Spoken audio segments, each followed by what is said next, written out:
Creo que el tema tiene que ver con las etapas de desarrollo.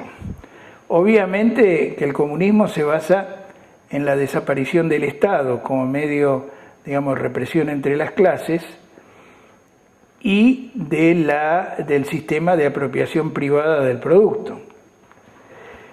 Ahora, eso supone un aspecto muy importante, que nadie lo dice, pero que es un supuesto muy fuerte, que es el siguiente, que la producción corriente es muy superior al consumo corriente.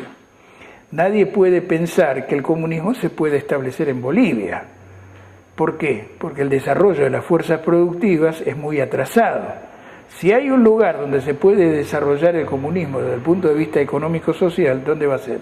En los Estados Unidos de Norteamérica, en Europa Occidental, en Alemania, en Inglaterra, donde las burguesías metropolitanas ya han cerrado todo el ciclo histórico de acumulación y están en su decadencia.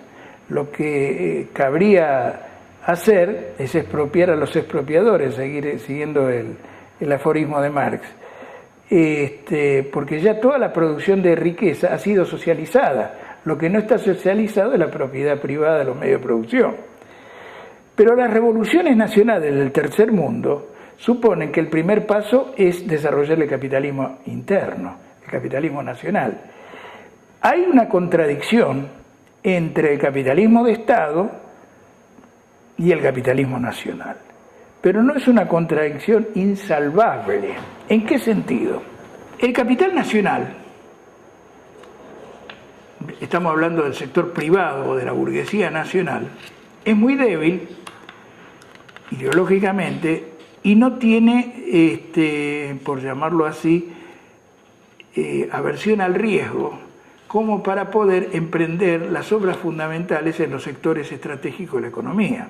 Estoy hablando del acero, de la petroquímica, digamos, de la siderurgia, de la producción de la industria pesada, etcétera, que son industrias cuyo periodo de maduración tarda muchísimos años, 30, 40, 50 años, que supera muchas veces la vida de muchas personas y de muchas generaciones. O las hace el capital imperialista, si tiene interés marginalmente, o las hace el Estado. No hay términos medios.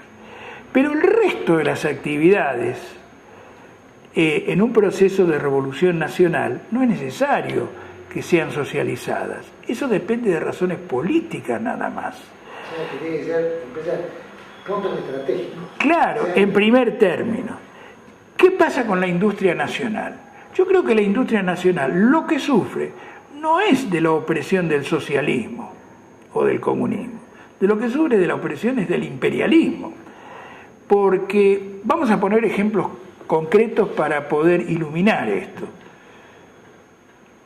La industria argentina no es, por supuesto, Techín, ni Amalita Fortabat, que acaba de fallecer, ni nada por el estilo. La industria argentina son los pequeños y los medianos talleres de 5, 10 trabajadores. También podemos incluir dentro del capital nacional al sector agropecuario, a los pequeños y medianos agricultores o estancieros, que lo que necesitan es del apoyo del Estado, porque necesitan asistencia técnica para poder desarrollar tecnológicamente sus productos. Necesita asistencia financiera y para eso requiere de crédito bancario. Hoy día, cualquier industria que quiera desarrollarse tiene que financiarse en forma autónoma, porque la banca privada, que es una banca usurera y que está acostumbrada a prestarle a un Estado que no se fija cuál es el costo de los préstamos, le exige a cualquier particular, y en particular, aunque sea redundante, a un industrial, elementos que es imposible, de poder sostener. Por ejemplo, para un crédito de 100.000 pesos le pide garantía de 2 millones. Entonces no hay relación entre el objeto de lo solicitado y las garantías reales que se solicitan. Solamente el Estado puede hacer eso, que era como se hacía en la época del peronismo con el Banco Industrial y luego Banco Nacional de Desarrollo, que el menemismo deliberadamente llevó a la ruina porque le dio créditos que nunca pagaron a sus propios amigos, ¿no? Dicho sea de paso. Entonces, ¿qué pasa? Lo que quiero decir es lo siguiente, que la Revolución Nacional, aún bajo una dirección socialista, no tiene por qué socializar todos los elementos que hacen a la actividad económica. Es decir, creo que hay un periodo de transición, que puede durar 20, 30, 40 años, no lo sabemos, en el cual las industrias estatales van a tener que madurar y ofrecer más y mejores productos. Eso va a abaratar los costos de producción y va a generar una asimetría beneficiaria para toda la sociedad argentina. Nosotros no somos partidarios abstractamente de la negación de la propiedad privada. Esto es una cuestión de prueba y error. La propiedad privada de las industrias establecidas oligopólicamente o monopólicamente, indudablemente son un perjuicio para toda la sociedad, porque producen en función del lucro y en función del lucro establecen arbitrariamente los precios con que se distribuyen esos productos. Vemos, por ejemplo, nosotros ya estamos pagando los precios en la distribución al por menor de la nafta, el gasol, etcétera, a precios internacionales. Cuando si el costo del barril está en $100 y puede llegar a 200 si hay una guerra, y nuestro costo de producción es menor a $10, ¿por qué tenemos que pagar la diferencia? No sé si me explico. Si tuviéramos YPF, eso no ocurriría, porque YPF, con el margen necesario para poder reinvertir sus ganancias, distribuía y comercializaba sus productos a estos precios, los precios del mercado interno. Y además, por ese mismo medio, el Estado disponía de un poderoso instrumento de carácter antiinflacionario. Es decir, no sé si respondo a tu pregunta. ¿Vos crees que hoy en día el gobierno nacional tiene algún tinte nacional real? No, ninguno.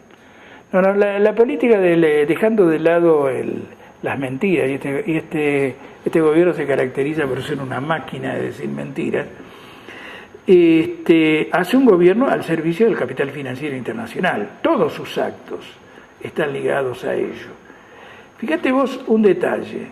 ¿Cuántos son el nivel de reservas en la Argentina? Según dice el Banco Central, en este momento menos de 45.000 millones de dólares. ¿Cuánto quedó neto del resultado de la balanza comercial en 8 años? Más de 500.000 millones de dólares.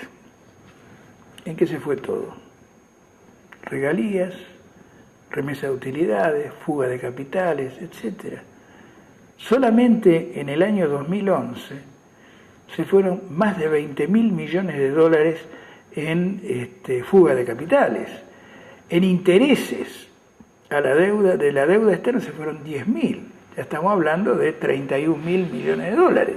Millones en 2011. 11, sí, en un año. Y en todo el periodo. Y en todo el periodo se fugaron capitales por de 80.000 millones de dólares. De cualquier modo, son cifras que a nosotros se nos escapan por la cantidad de ceros que se colocan, pero que implican y explican el estancamiento de la Argentina. Porque esas cifras son el ahorro generado por el trabajo de los argentinos, la diferencia entre lo que se produce y lo que se consume. Quiere decir que la Argentina es muy rica y está empobrecida. Es decir, y por eso no puede acumular. Yo hablaba hace un instante de la acumulación primitiva del capital, pero eso surge del trabajo. Y si nosotros no acumulamos, no podemos ahorrar para que ese ahorro pueda financiar la inversión. Y si no podemos invertir, no se puede crear empleo. Es decir, estos son los aspectos centrales de la cuestión. Esto la economía liberal, que es eminentemente financiera, no trata. La izquierda no trata directamente, en general, por un desconocimiento técnico de la cuestión. Creo que estos aspectos hacen al nacionalismo económico, pero también hacen a la naturaleza del frente. Un gran economista inglés y defensor del capitalismo, que es John Maynard Keynes, decía que en el largo plazo vamos a estar todos muertos. Entonces, y esto creo que es una gran verdad, porque si la gente no vive de ilusiones ni vive de lo que lo que puede hacerse dentro de 50 años. El estalinismo se encargaba de hablar del futuro de 130 años, porque la gente vivía mal, porque los ritmos de acumulación de la sociedad soviética eran muy bajos, porque el nivel de instrucción y la calidad de la mano de obra era baja, no había capital, en fin, una serie de razones. El peronismo generó una acumulación de capital interesante, podría haber sido mayor, pero si hubiese sido mayor, hubiera tenido que tener salarios más bajos en términos reales. Entonces la gente no hubiera vivido bien. Cuando muchos trabajadores peronistas hablan de la época del peronismo como una suerte de paraíso o edén perdido, no es una casualidad, porque se vivía mejor. Ahora, nosotros estamos en condiciones, los argentinos, de poder vivir mejor y al mismo tiempo dar empleo, no que todo el año sea carnaval como es la Argentina, sino que efectivamente se pueda crear empleo no digno, que las condiciones de empleo sean favorables a los trabajadores, que el producido de esos trabajadores se retorne en un mejor estándar de vida, claro que sí, y podemos generar los ritmos de desarrollo también, porque tenemos recursos naturales en una proporción muy grande en relación a la cantidad de habitantes que tenemos. Les voy a poner algunos ejemplos. La Argentina junto con Bolivia son los dos principales reservorios mundiales de litio. El 90% de las reservas mundiales de litio están en Argentina y en Bolivia. La Argentina las tiene en el límite interprovincial entre Catamarca y Salta, una de ellas un gran yacimiento que está en explotación, se llama el Salar del Indio Muerto, y otro en Jujuy. ¿Por qué hablo del litio? El litio, tal como se extrae en la naturaleza, como una sal, como carbonato de litio, como cloruro de litio, tiene más de 600 usos industriales, fundamentalmente en la industria farmacéutica y en otras industrias. Pero, si ese litio que se puede separar a través de un procedimiento industrial que se llama de electrólisis y obtener litio metálico al 99%, esa es la base de las baterías para los celulares, para los coches eléctricos, para una gran cantidad de cosas. Entonces, si nosotros los argentinos pudiéramos disponer de ese litio dentro de nuestra frontera y esas industrias transformadoras, podríamos crear empleos para cientos de miles de argentinos con altísimos salarios. Los yacimientos que están en la Argentina tienen una vida útil más o menos de unos 60 años. Es para tener una idea de yacimientos de largo aliento de una industria que está en expansión. Es decir, para ello tenemos que tener la propiedad del subsuelo y tenemos que manufacturar los minerales dentro de nuestra frontera. Tenemos que crear los instrumentos legales. Si nosotros no pagamos la deuda externa, tenemos los capitales para poder financiar esas inversiones de largo plazo. No sé si me explico.